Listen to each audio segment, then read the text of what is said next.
Hi, I'm Brad Knowles, producer of Friday Night Flies, hosted by Scott LeBoldis and Scotty Holmes. Enjoy the show. Hey everybody, Zach here once again for Friday Night Flies. So, you guys are benefiting from my chironomid patterns that I'm binging on right now. So I'm just throwing a bunch of stuff together for this trip I got coming up at the beginning of next month. So hopefully you guys pick up some tips and tricks and stuff. I know there's a lot of good tyers in BC that do really great tutorials on these, so hopefully I'm doing it some justice. Probably going to have a few more for you as well at some point, so stay tuned. So this one's kind of a take on a Chromie. I'm calling it the Golden Gun. It's got gold holographic tinsel on it, gold bead, gold wire, and gunmetal gray body. It's kind of a cool one. Goes together pretty quick. Good to do up in a bunch of different sizes. This one's not your traditional scud hook either. It's the Mustad C53S. I can't remember exactly what the thing is. It's like curved caddis hook or something like that. I'll find out in a sec here. It's got a good shape to it. It gives a good, unique perspective to the fly. As the chironomids stage at the bottom of the lake and they're filling up with gases, instead of being curled like when they're swimming, they're actually a lot more vertical. So this one has a little more vertical to it and then a slight bend at the back of the hook. So a little more realistic for that kind of stuff when you're staging these chironomids just off the bottom. It's good to have a variety of colors and sizes, of course. The only thing that eliminates you with chironomid tying is your imagination. So I've actually got a few new materials coming in that I ordered the other day. A little shout out to Canadian Llama. I bought a bunch of beads from them. They're all fantastic. Price is right. I also got some buzzer wrap coming in. So our good friend of the show, Justin Sander, FTF Custom Flies, I believe is his Instagram account. He's shown me a few tricks with that stuff as well, so maybe I'll steal some of those, Justin, and show the viewers. Yeah, anyways, without further ado, let's head on down and check this one out. Alright, so there you have it, the Golden Gun Chironomid. As you can see, it's got that holographic rib, gunmetal body, coated in our favorite Solarez bone dry, as you can see. So like I said, not your traditional hook shape. This is actually the package here. So C353S, long curved, pretty solid hook. I enjoy it for this style of chironomid. So this is a size 14 I'm tying these on. When you're tying a normal scud hook, the equivalent for this would probably be a size 12. So you kind of go down a size even though it's a little bit longer. Gives you roughly the same kind of profile. So I'll just throw that guy in the vise. And for bead, it's a 7/64 gold bead. And we're going to start by pushing it to the back, and we're going to tie in some gills. So we got some new thread in the shop. This is a Semper Fly Nano Silk. This is the 12/0. This stuff is insanely strong, and it is so fine. It's a lot nicer when you're, so you don't build up as much bulk as easily, which is pretty cool. Oh, sorry, I gotta sneeze. Excuse me.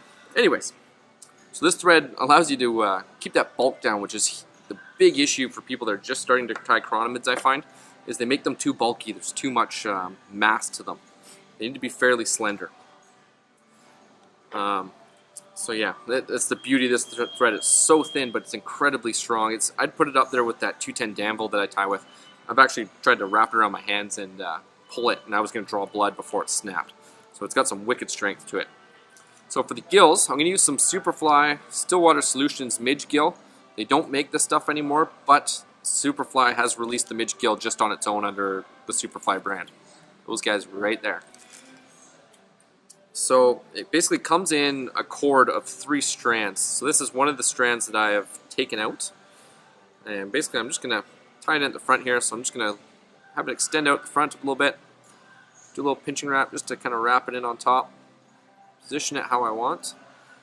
A few wraps right in front of it to lock it in place.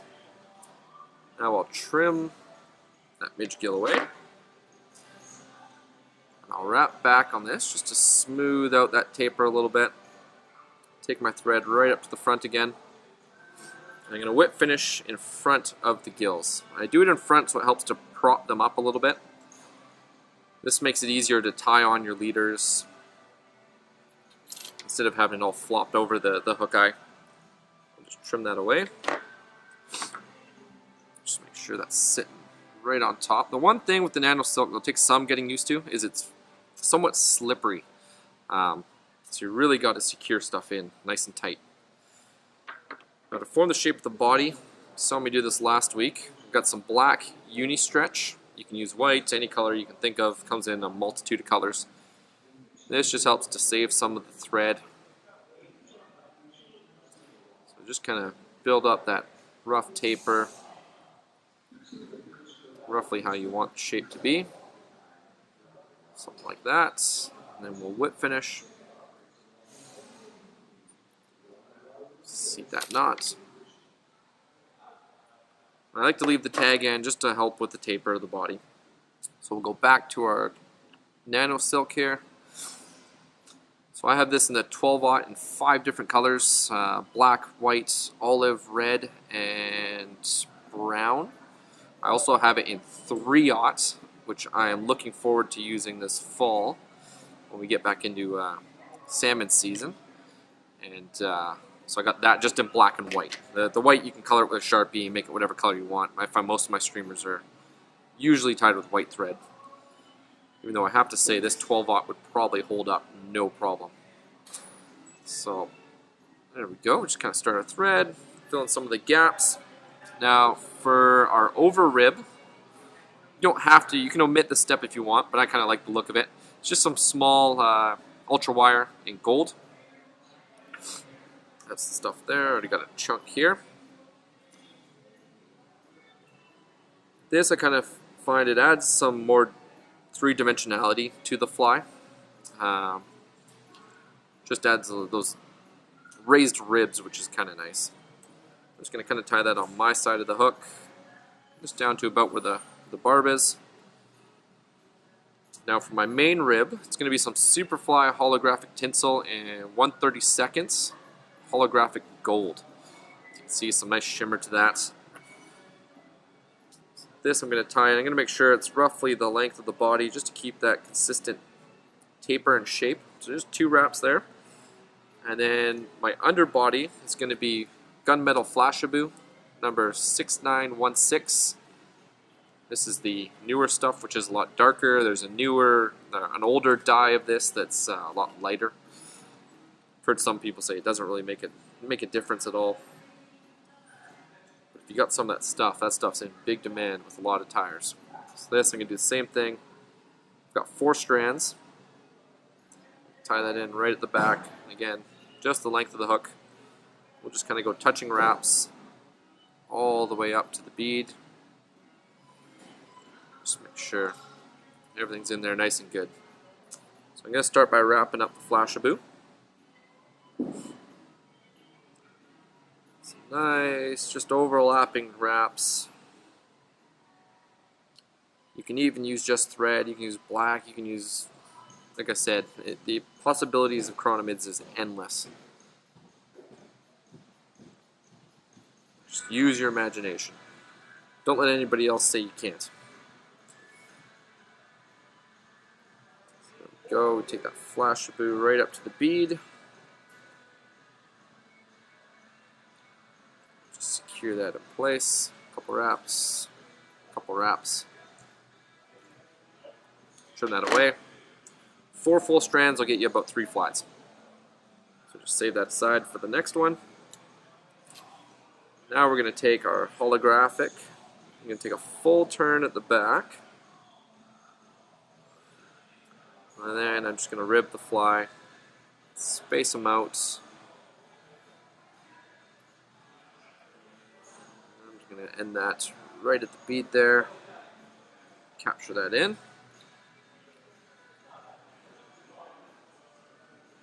A couple wraps on one side, a couple wraps on the other.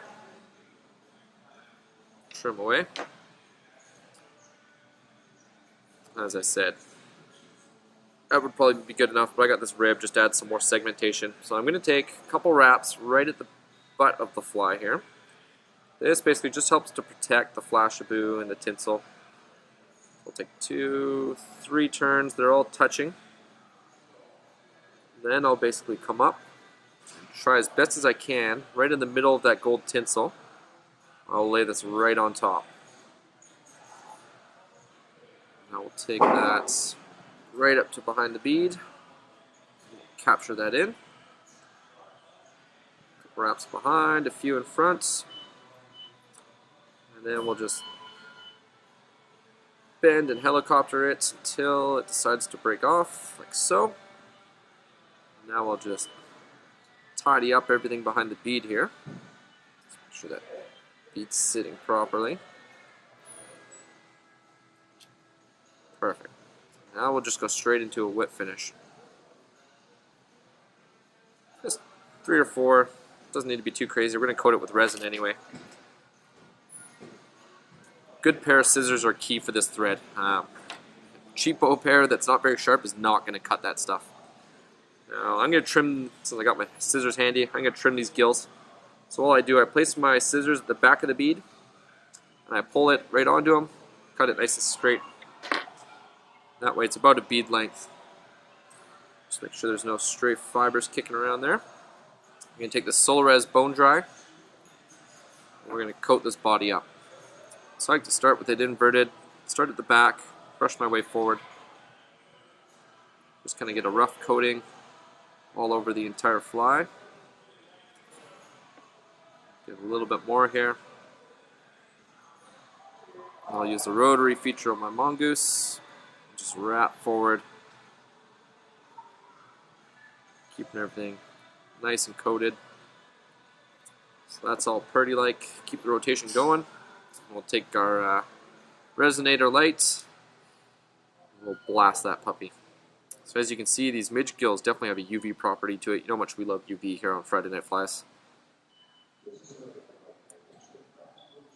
Just like that, the Golden Gun Chironomid is done. So there's a little slow roll for you. Nice, easy one. Tie it up in a variety of sizes and colors. Like I said, those traditional scud hooks are great as well. This one's a little better if you're suspending it off the bottom. Alright, let's head on up and sign out. Alright, there it is, the Golden Gun Chironomid. I'm hoping this one will bring me some luck coming up in a couple of weeks here. I'm getting pretty excited for that trip. It's going to be a good time. Might get to hit a couple different lakes, which is kind of fun. We'll have some quads and things like that. Really looking forward to it. It should be a lot of fun. Yeah, I won't be having a show next week for you. I'm taking some courses, so I'll be too busy for that. If I can squeeze another one out this week before the week is done, I'll maybe get the guys to air that for you next week. But if not, I'll definitely see the week after, and probably maybe do a 2-for-1 Chironomid or something. I don't know. We'll see. I'm actually going bass fishing this Wednesday, so that'll be interesting on the fly. So I'm trying out some poppers. Maybe I'll do one of those. Who knows? Leave us some message. Leave us a message on our Facebook page if you like Friday Night Flies with any patterns that you want to see. It's getting that time of year where everybody's trying to look for a slight edge, so we've always got tricks up our sleeves. So definitely give us a shout out on there. Check us out on Instagram. Shoot us an email. Whole 9 yards. If you're not into tying flies, but you definitely want some of our patterns, shoot us an email. pros@fridaynightflies.com. We definitely do custom orders and stuff like that. I've been pretty busy doing that as well. So lots going on. Anywho, hope you guys enjoyed. Again, hit us up with any feedback you got, and we'll see you next week. Friday Night Flies would like to thank the following sponsors: Superfly, Solarez, Chinook Wind Outfitters, Dr. Slick, Griffin, Stonefo.